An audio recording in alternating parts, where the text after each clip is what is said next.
मोहतरम हाज़रीन, तलबाए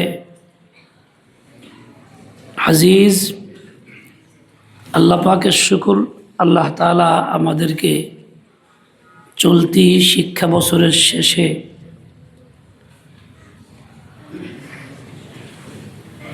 बुखारी शरीफेर आखिरी हादिसेर दर्सेर एवं दोआर এই অনুষ্ঠানে शरीक हওয়ার तौफिक दान करेছেন। সেজন্য আল্লাহ পাকের শুকর আদায় করি, আলহামদুলিল্লাহ। আসজায়ে কেরাম, অনেক গুরুত্বপূর্ণ নসিহত আমাদেরকে শোনাইছেন। আমাদের শাইখের এই জামিয়ার শাইখুল হাদিস দামাত বারাকাতুহু আছেন, উনিও নসিহত করবেন। আজকের যিনি এই অনুষ্ঠানের প্রধান মেহমান হযরত মাওলানা মুফতি দিলাওয়ার হুসাইন দামাত বারাকাতুহুম, উনি এখনও এসে পৌঁছেননি, দেরি হচ্ছে, আশা করি আসবেন। আল্লাহ তাআলা ওনাকে সহি সালামতে পৌঁছার তৌফিক দান করেন। আপনাদের মাঝে পুরস্কার বিতরণ করা হইল। পুরস্কার পাইলেন কারা? যারা মেহনত করেছেন, পরীক্ষার ফলাফল ভালো হয়েছে, তাদেরকে পুরস্কার দেওয়া হইল। দুনিয়াতে এই রেওয়াজ চালু আছে, শুধু শিক্ষা প্রতিষ্ঠানে নয়, অন্যান্য প্রতিষ্ঠানেও বিশেষ কাজের জন্য, কৃতিত্বের জন্য পুরস্কার দেওয়া হয়। এতে করে উৎসাহিত করা হয় যাতে করে আগামীতে ওই লোকটা আরও ভালো করে, কাজে মনোযোগ দেয়, লেখাপড়ায় মনোযোগী হয়, আরও উন্নতি করার চেষ্টা করে। এই পুরস্কারই শেষ পুরস্কার না। আসল পুরস্কার তো আল্লাহ তাআলার কাছ থেকে মিলবে। আমরা ফিতনাপূর্ণ যুগে ইলমে দ্বীন হাসিল করতে আসছি, আল্লাহ পাক দয়া করে আনছেন। আমি যে ইলমের পিছনে মেহনত করব, চেষ্টা করব, এই চেষ্টা মেহনতটা বেকার না। দুনিয়াতেও এর জন্য অনেক সুসংবাদের কথা আছে, আখিরাতেও আছে। এক হাদিসের মধ্যে আসছে, কানা কাফারাতান লিমা মাজা। ইলমের জন্য যারা মেহনত করে, চেষ্টা করে, ইলম হাসিল করে, তার এই চেষ্টা মেহনতটাই তার অতীতের গুনাহ খাতা মাফের জন্য কাফারা হয়। এর দ্বারা গুনাহ খাতা মাফ হইতে থাকে। সাধারণত গুনাহ হইলে, তওবা করলে নিয়ম অনুযায়ী আল্লাহ পাক মাফ করেন। আর ইলম হাসিল করার চেষ্টা মেহনত এমন একটা পছন্দের মেহনত, অতীতের গুনাহের জন্য খাস তওবাও করা লাগে না। এই কাজটাকে আল্লাহ তওবার জায়গায় ধরে নেন, এই জন্য গুনাহ খাতা মাফ হইতে থাকে। তাহলে একজন তালেব ইলমের মর্যাদা কত বড়! আল্লাহ পাক আমাদেরকে সেই মর্যাদাপূর্ণ কাজের জন্য এখানে আনছেন, বাছাই করেছেন। সেজন্য আমরা দিল থেকে আনন্দিত, আলহামদুলিল্লাহ। আল্লাহ পাক আমাদেরকে বহাল রাখেন, কবুল করেন, কাউকে মাহরুম না করেন, বঞ্চিত না করেন। আজকে এই কাজে আরও উৎসাহিত করার জন্য আপনাদের পুরস্কার দেওয়া হইল। আল্লাহর কাছে কি পুরস্কার আছে সেগুলি অনেকটাই আমাদের জানার বাইরে, ইলমের বাইরে। অনেকটার ইলম আছে, আল্লাহর নবী বাঁচাইছেন, কিন্তু আমাদের হাতের নাগালের বাইরে। ওইগুলি পরকালেই মিলবে সম্ভব, দুনিয়াতে ওইগুলি মিলবে না, কারণ দুনিয়ার মধ্যে ধারণ ক্ষমতা নাই। কোরআনে কারীম যিনি শেষ করেন, মুখস্থ করেন, আমল করেন, হাফেজ কোরআন, তার জন্য তেলাওয়াতের সাথে সাথে সর্বশেষ স্থানে পৌঁছার কথা, যেখানে শেষ সেখানে তার মাকাম। ৬,০০০-এর উপরে আয়াত, তাহলে তো ৬,০০০-এর উপরে তালা বিশিষ্ট বিল্ডিং তার থাকবে। এর একটা বিল্ডিং দুনিয়াতে আল্লাহ যদি পাঠান, এই দুনিয়া থাকবে নি, দুনিয়ার মধ্যে এটা ধারণ করার ক্ষমতা নাই, যা সম্ভব না। তাই আল্লাহ দুনিয়া না দিয়ে ওখানে রাখছেন। তবে শুধু পরকালের আশাই করছি, দুনিয়াতে কিছু পাবো না এমনটা না, দুনিয়াতেও পাবো, সেটা অনেক বেশি পাওনা হবে। একজন তালেব ইলম মেহনত করে, ইলম হাসিল করে, সে অনুযায়ী আমল করে, তাহলে তার জন্য একটা ফায়দা এটাও যে আল্লামাহুল্লাহু মা লাম ইয়ালাম, যা সে জানতো না আল্লাহ পাক তাকে জানায় দেন। তার ইলমের মধ্যে ইজাফা হয়, ইলম বাড়ে, বৃদ্ধি হয়, অজানা জিনিসকে জানতে পারে। মেহনত করে যতটুকু জানলো, মেহনত করে আমল করার কারণে তার চেয়ে অনেক বেশি জানা হবে, ওটা আল্লাহর পক্ষ থেকে আসবে। এটা একটা বড় ফায়দা। ঠিক তেমনি ইলম শিখলো, আমল করলো নিয়ম অনুযায়ী, তাহলে এই লোকটাকে আল্লাহ তাআলা ইজ্জত সম্মান এতটা বাড়াবেন যে কল্পনাতীত। হাত্তাকে ফেরেশতাদের মাঝেও, তাই তো ফেরেশতাদের তালেব ইলমের সম্মানের জন্য পদ্ধতি একটা আছে, জমিনে পর বিছায়া দেওয়া, তার সামনে নত হওয়া। এই যে আমরা ইলম শেখার জন্য আসছি, এটা মনে না করি শুধুমাত্র আমাদের নিজেদের চেষ্টায় আসছি, এটা মনে না করি শুধুমাত্র মাতা পিতার মেহনতের কারণে আসছি। মাতা পিতা আমাদেরকে এভাবে পাঠান নাই, ভর্তি করেন নাই, আমি এভাবে আসতে পারি নাই, বরং আল্লাহ পাক আমাকে বাছাই করছেন এই কাজের জন্য। সুম্মা আওরাসনাল কিতাব আল্লাযীনা ইসতাফাইনা মিন ইবাদিনা, এই কিতাবের ওয়ারিস বানাইছি তাদেরকে, যাদেরকে আমি আল্লাহ বাছাই করছি। বান্দাদের কিছু এমন ব্যক্তি আছে যাদের বাছাই করছি কিতাবের জন্য, কোরআন কারীমের ইলমের জন্য, কোরআন দেওয়ার জন্য। তাহলে যারা ইলম শিখতে আসছি, তালেবে ইলম, তারা মাহাজ রসমি না, আল্লাহ পাকের বাছাইয়ের তালিকার মধ্যে তারা আছেন। আল্লাহ পাক তাদেরকে বাছাই করছেন। আমাদেরকে এই কথাটা খুব ভালো করে বুঝতে হবে এবং কদরও করতে হবে যে আল্লাহ আমাকে বাছাই করছেন।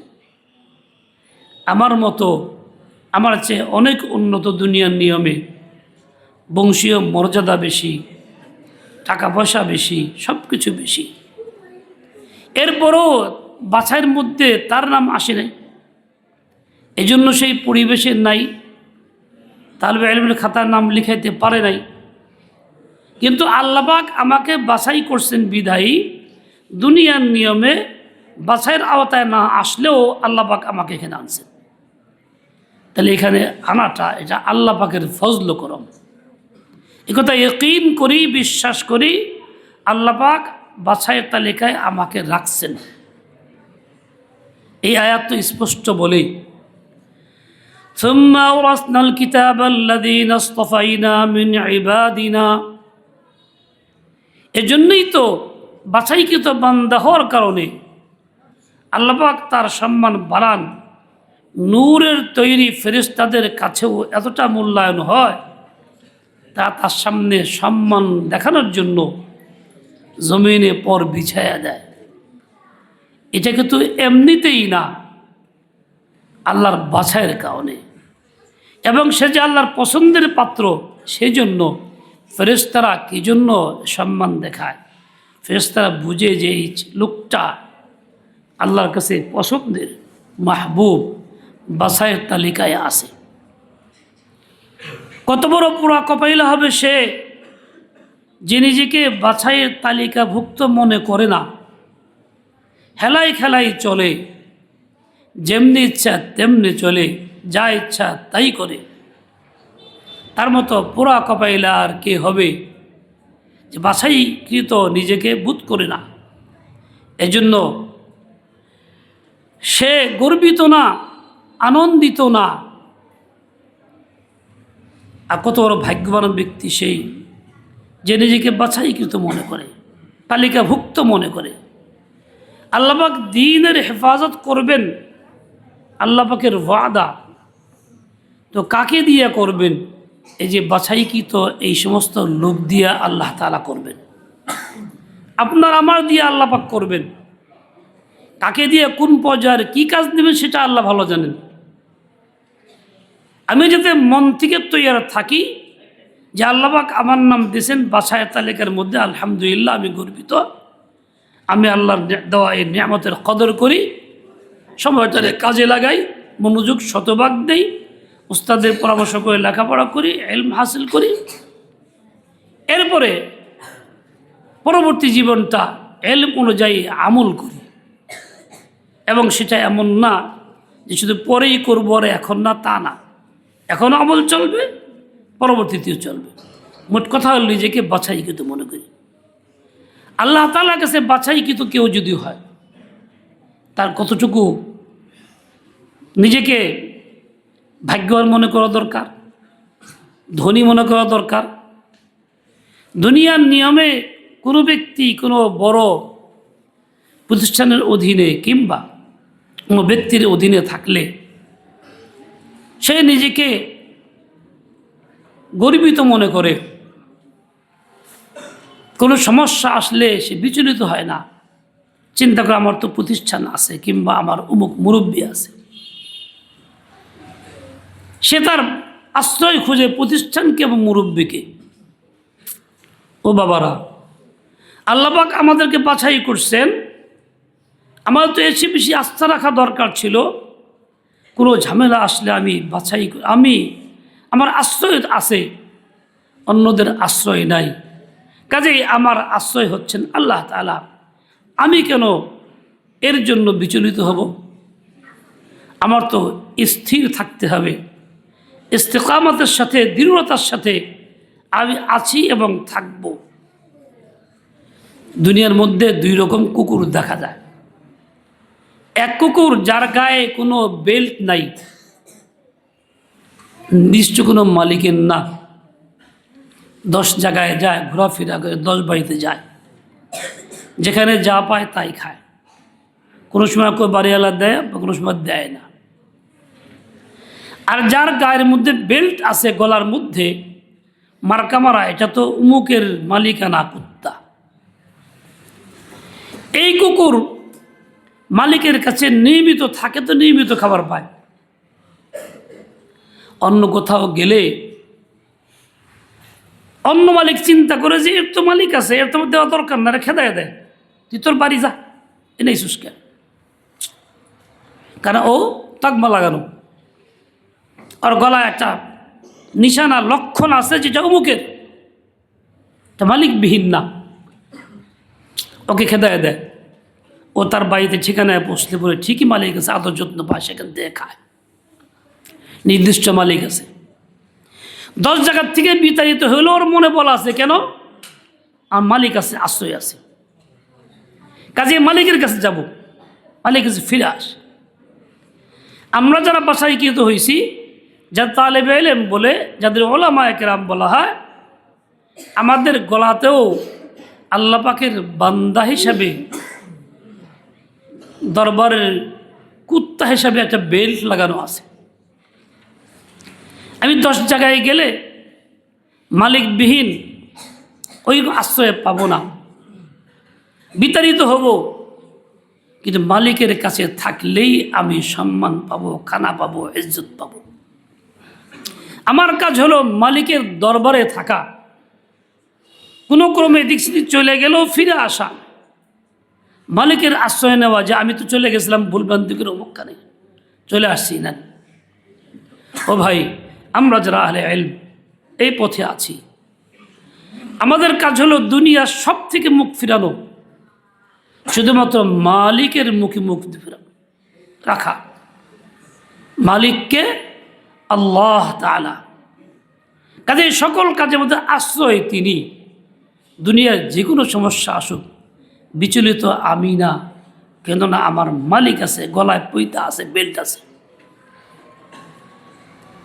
এর থেকে এটাও বুঝি, অন্যের কাছে গেলে আমি বিতাড়িত হব, মাখলুকের পিছে পড়লে আমি বিতাড়িত হব, বেইজ্জতি হব। আর যদি মালিকের কাছেই থাকি, আমি বিতাড়িত হব না, বেইজ্জতি হব না। দুনিয়ার 10 দরজা থেকে আমাকে ফিরতে হবে, বিমুখ হইতে হবে, শুধু একমাত্র মালিক মুখী হইতে হবে। আজীবন পর্যন্ত, মৃত্যু পর্যন্ত আমি যেন এভাবেই থাকি।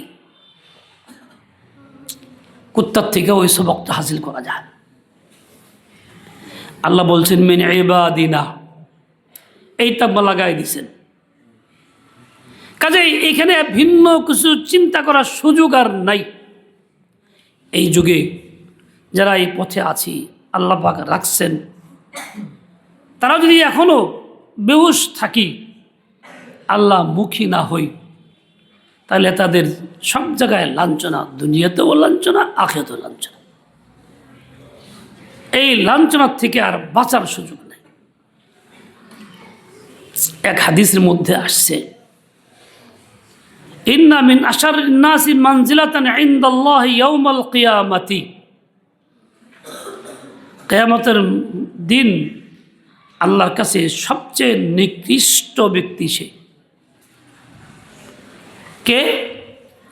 আলিম, ইলম হাসিল করছে, চেষ্টা করছে, মেহনত করছে, এই পথে লাগায় রাখছে, কিন্তু লাম ইয়ানফাহু আল্লাহু বিইলমিহি, আল্লাহ তাকে তার ইলম দিয়া উপকৃত করেন নাই। মানে ইলম দ্বারা সে উপকৃত হয় নাই, ইলম অনুযায়ী আমল করে নাই। সে দাঁড়ে দাঁড়ে ঘুরছে, মাখলুক মুখী হয়েছে, আল্লাহ মুখী হয় নাই। এই জন্যই সে যেমনি মূল্য তেমনি চলছে, যা ইচ্ছা তাই করছে, নিজেকে আল্লাহ পাকের দেওয়া গণ্ডির ভিতরে রাখে নাই। ও বাবা, ছোট একটা বাচ্চা, খুব দুষ্ট প্রকৃতির, মা আছে বাড়িতে, মায়ের কথা মানে না, খুব চঞ্চল প্রকৃতির, উল্টা পাল্টা করে, মা আদর করে, রাগ করে, সবই করে। মাঝে মধ্যে হয়তো ব্যাপারটা বিরক্ত হয়েছে, বিরক্ত হয়ে বাড়িতে বের করে দিছে, ঘরের থেকে ধাক্কা দিয়ে বের করছে, গেটে গিয়ে বের করে দেখা, যা ফিরে বাড়িতে আসবি না, থাকতে পারবি না। কথাই যখন মানুষ তোর জায়গায় বাড়িতে নেই, বের করে দিছে। ছেলেটা মার ধাক্কা খেয়া গেট থেকে বের হইয়া চোখে পানি ছাড়তে ছাড়তে আস্তে আস্তে হাঁটতেছে। মা তো গেট লাগাই দিছে, ফিরে আসতে পারতেছে না। এক বুজুর্গ ওপার থেকে লক্ষ্য করলেন যে এই ছেলেটাকে বের করে দিল, ঘটনাটা কি? উনি মার্ক করতেছেন। আস্তে আস্তে আর ছেলেটা গিয়ে এক জায়গাতে বেশ দূরে একটা গাছের নিচে বসলো। অনেকক্ষণ চোখের পানি, মনে ব্যথা, অনেকক্ষণ ফিকির করার পরে আবার আস্তে আস্তে বাইরের দিকে ফিরে আসছে। অন্যদিকে যায় নাই, যাইতে পারত, যা ইচ্ছা তাই হইতে পারত। দরজায় আওয়াজ দিছে, মা দরজা খুলে না। একবার, দুইবার, তিনবার আওয়াজ দিছে, খুব বিরক্ত। এই কে রে? মা আমি। এতে করে মা আরও বিরক্ত হয়ে গেট খুলছে খুব রাগে, যে ওর একটা কিছু লাগামো। ভাই তুই ফিরে আসিস কেন? তুই তার বের করে দিছি, কথা মানুষ না। চোখে বেনেছে, মা চাইতে পারতাম অন্য কোথাও যাওয়ার, দুনিয়ার জায়গা তো কম না, কিন্তু ফিরে আসছি। এই জন্য ফিরে আসছি যে মা, দুনিয়াতে মোহাব্বতের মানুষ পাওয়া যাবে, ভালোবাসার মানুষ পাওয়া যাবে, কিন্তু তোমার মতো এত মোহাব্বতের মা তো আর পাওয়া যাবে না, তাই ফিরে আসছি।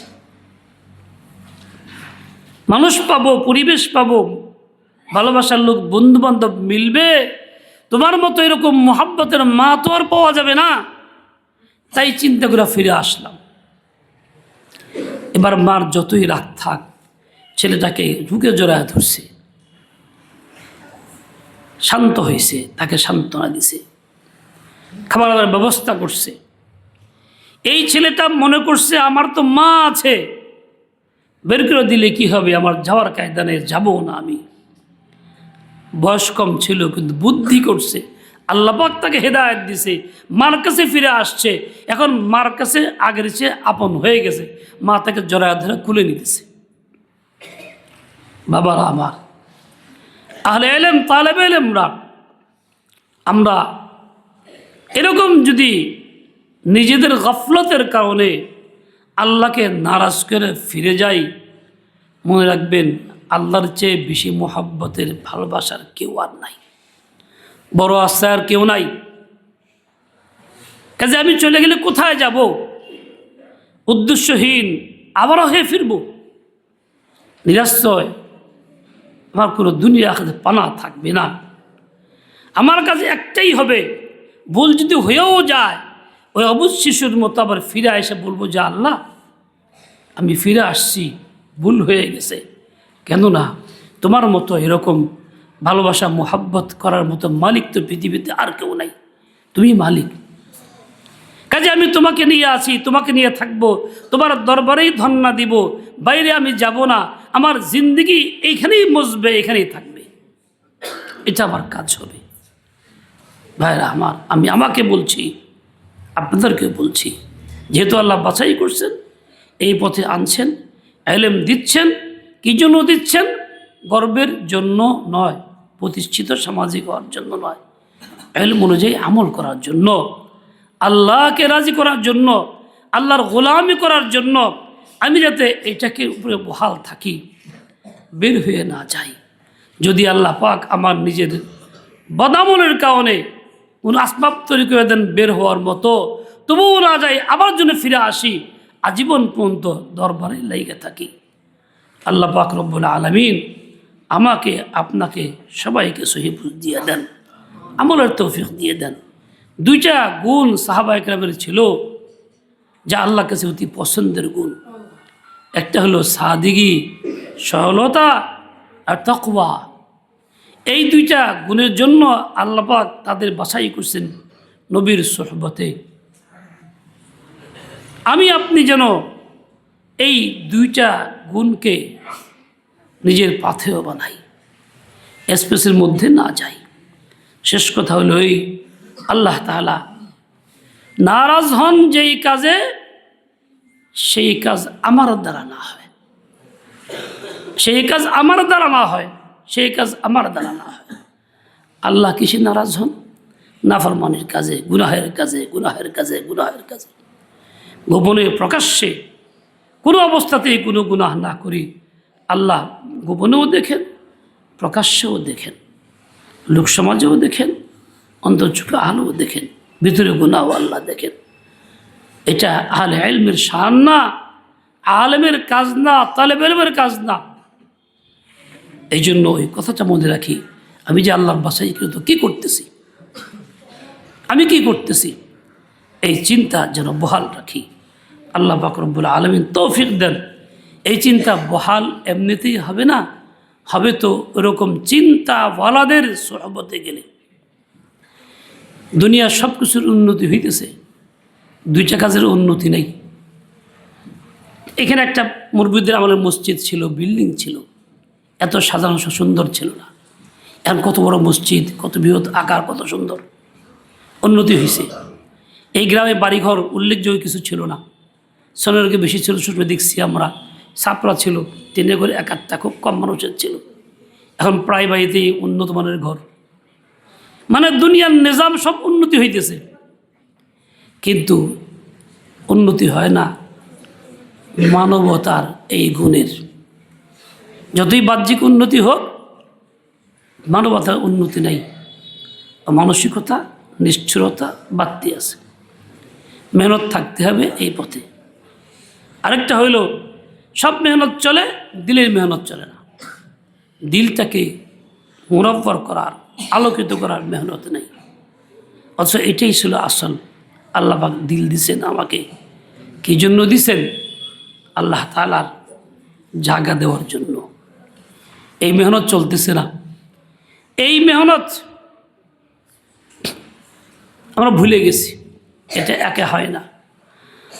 करीब जलता हुआ दिल के अपना दिल कर दे, ये आग लगती नहीं लगाई जाती है, जलती नहीं जलाई जाती है।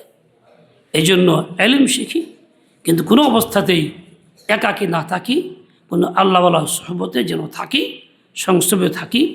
আল্লাহ পাক আমাকে আপনাকে সবাইকে সহি বুঝ দিয়ে দেন, হিম্মত আলে তৌফিক খায়ের দিয়ে দেন। ওয়া সাল্লাল্লাহু তাআলা আলা নবিয়্যিল উম্মি ওয়া আলা আলিহি ওয়া আসহাবিহি।